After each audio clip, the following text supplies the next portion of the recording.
Hey, welcome everyone. Hey, before we get started, I want to say thank you to one of our newest sponsors, and that's Emergo Academy.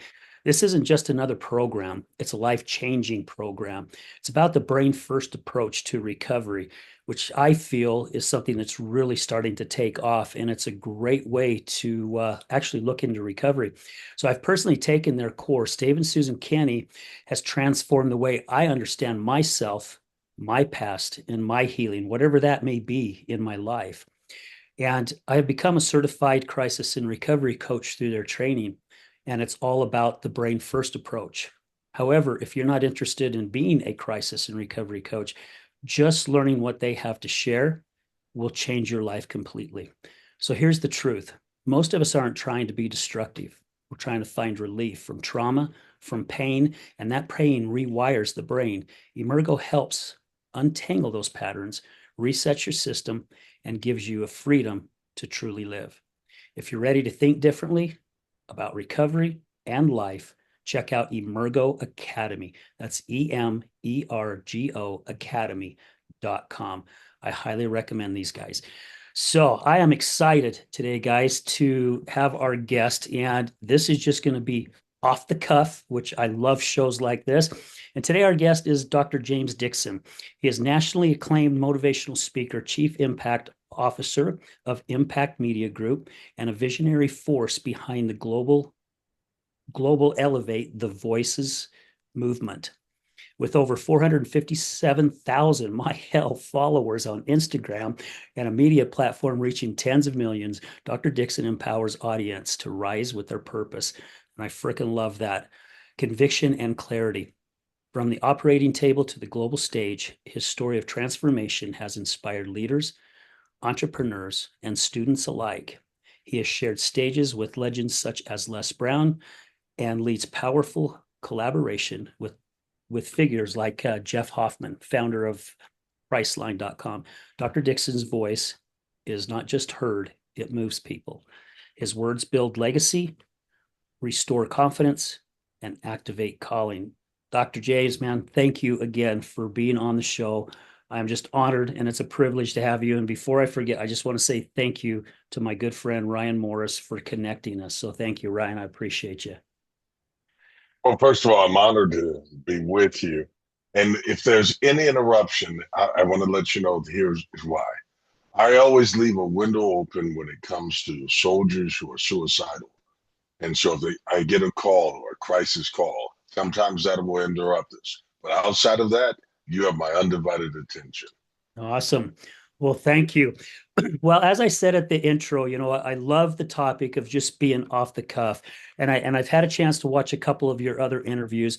And really what you have to share, James, is amazing. And I love having people like yourself on the show because, you know, the world out here has got to change. And we got to change our thinking on a lot of stuff. And when we're able to, matter of fact, I'm in training right now to learn how to tap inside my brain a lot more and understand why my subconscious tells me the stories that it tells me. And so I can connect the dots backwards and figure out where all this come from. But to be able to be motivated and look at life in such a different way, I think a lot of us could use that right now. But what is it in your story, if I may ask, just to get this thing rocking and rolling? What got you to leave the operating table, as was mentioned in your bio, to start doing what you're doing? Well, I just say that it was the actual operating table, being that I'd gone through 34 surgeries in my own personal life. And each one of them taught me that recovery wasn't a thing that you did, it's something that you become. Whether it's an addiction that you got to battle, whatever, every one of us have a cross to bear. If you can find the ability to bear it, you become a force. And so when it comes to finding my motivation, finding my purpose, it was because I've gone through something that turned me into something. Yeah. And I get that 100%. My past wife, who passed away in April, battled alcoholism, and her addiction and even my past addiction led me to do what I'm doing right now with this podcast. And then in March of this year, I lost a leg. And that really amplified everything. I remember sitting in the hospital looking down and seeing my leg missing. I had a below the knee amputation on the right, and I started feeling sorry for myself. And the more I started thinking about it, I'm like, you know what? I could sit here and I could play the victim, or I can take a blank piece of paper and a pen, and God's given me an opportunity to write a new chapter and to help other individuals. So Man, I've that's just awesome. taken, like what you have said, I've taken what has gone on in my life, like what has happened in your life, and amplified it to get out there and use our voice to hopefully save other people. Well, that's what our calling is, right? To make a difference. If not for that, then what are we here for? And when you talk about the loss of your limb and the loss of your wife, there are so many people who would simply say to you, "I'm sorry for your loss," but it's not a loss for you. It became the fuel for you. Your life began where your leg ended because it's a new beginning. It was a switch that God used to say, "There's more to you than what was." And that if this will amplify your voice, if it took loss, if it took sacrifice, if it cost you everything in order to become something great for God to use in the lives of others, would it be worth it? Would you pay the toll if it told you that you'd have to lose so much in order to gain something that would last beyond your lifetime? Yeah. Yeah. The toll that most people won't pay is that it costs. Greatness is something that people think, man, you're lucky, you're fortunate, right place, right time, and I just happen to be there. That never happens.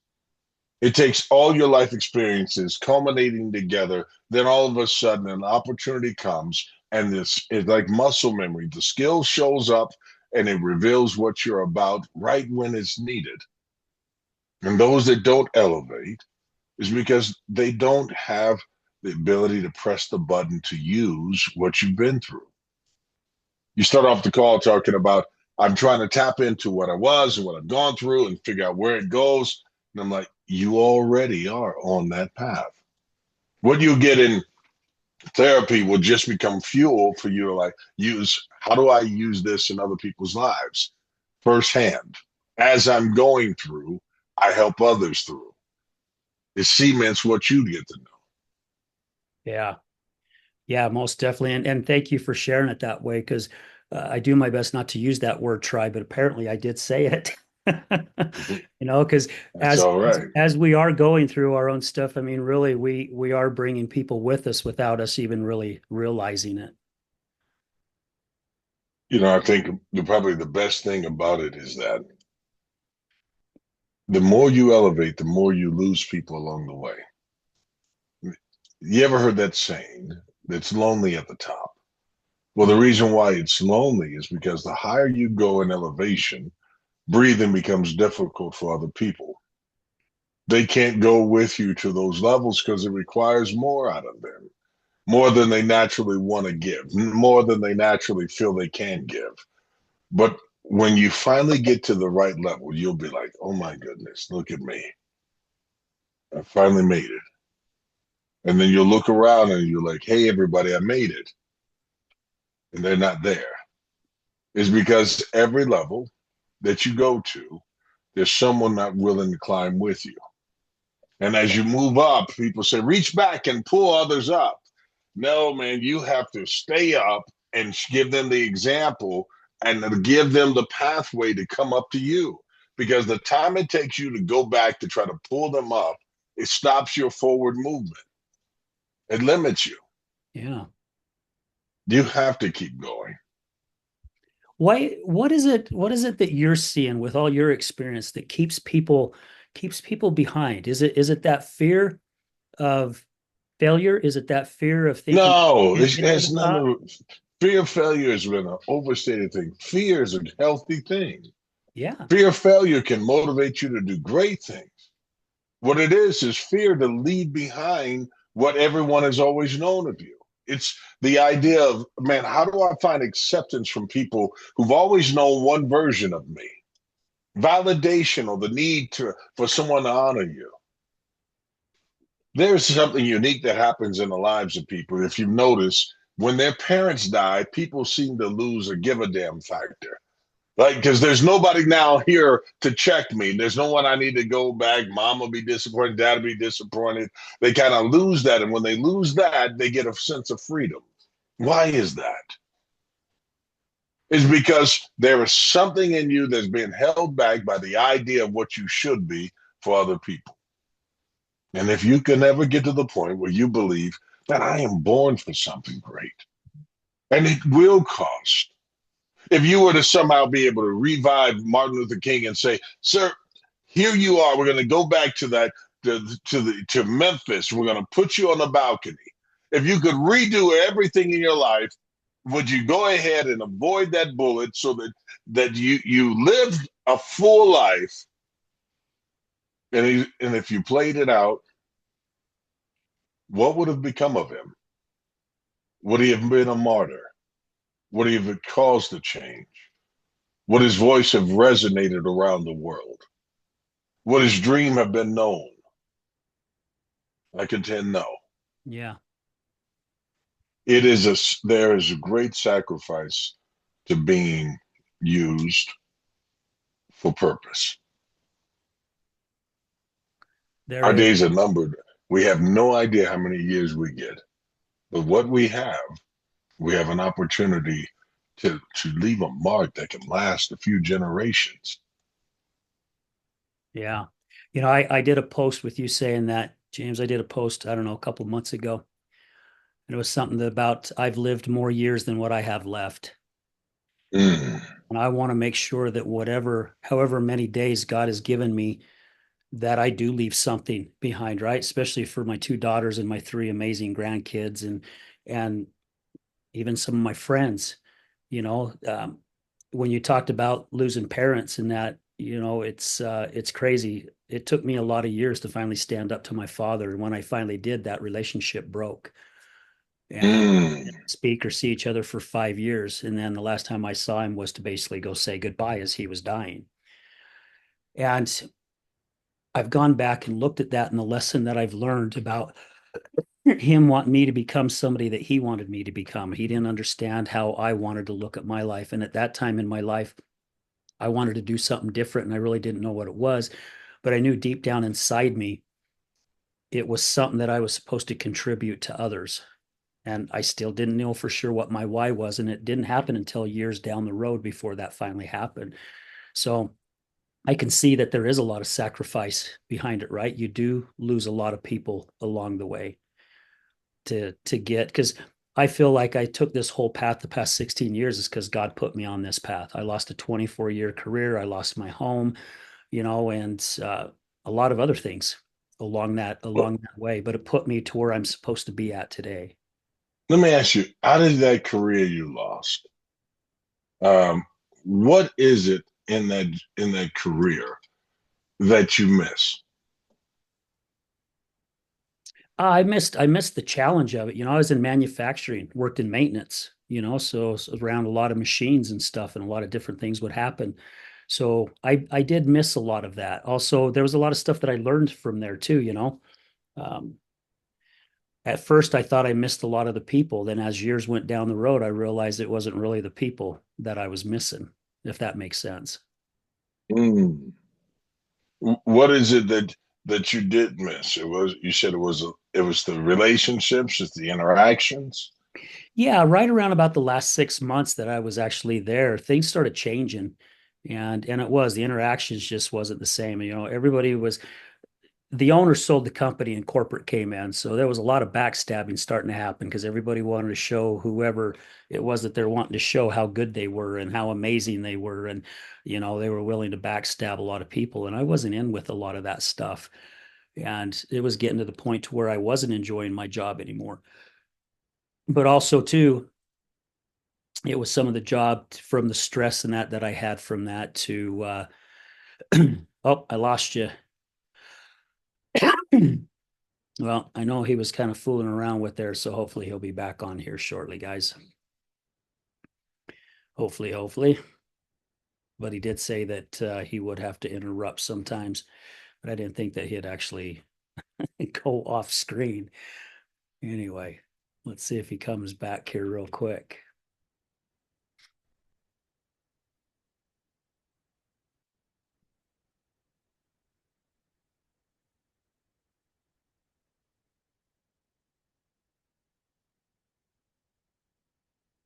All right, come on, James.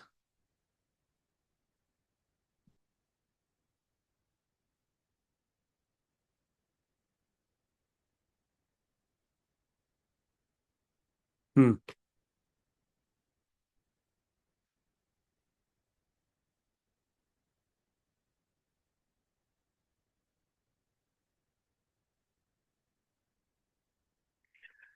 Well, in the meantime, I hope you guys are liking what you're hearing so far. Not really for sure which direction to go here. I know he kept fiddling with the computer, as you guys could tell from the video, but I don't know what happened to him. I don't know if he actually hit off and he's needing to come back on, or if he had to take a call.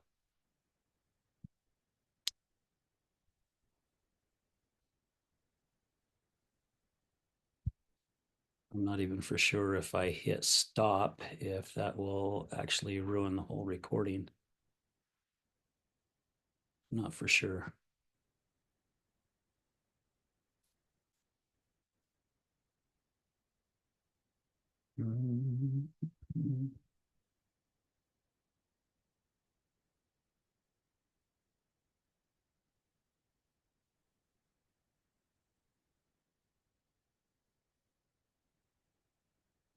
Okay, I think I'm going to hit stop and see if he comes back on.